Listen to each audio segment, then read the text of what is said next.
Hello guys, good morning to everyone. Ayun, ini-start naman yun yung ano namin dito sa labas. Yung gate, pinaka-gate niya dito. Ito yung lawak niya. Tour ko naman kayo sa aming pangalawang bahay dito sa Cabuyao, Laguna, San Isidro, Canaan. Pasok tayo. Pinuksan ko na kanina. Hindi mo wala mo ng ano, tiles. Lagyan mo na nila ni Mrs. ng ano kagabi. Ng linoleum. May pintura na rin. Rough.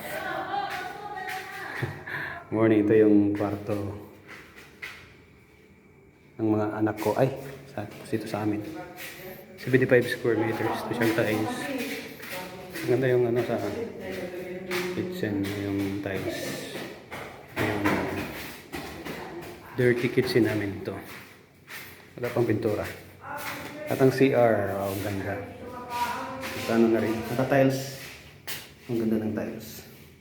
Kasi yung ilaw natin. Ayan, gusto ko yung ano. Tiles, naka-tiles siya dito kalahati. Ganda. Gusto yung ano namin dito. Labahan namin. Nandito na sila. Pastor Tanggol, Pastor Benji. Pero Paglaman yun. Kasi walang ribon. Mrs. Ribon ka.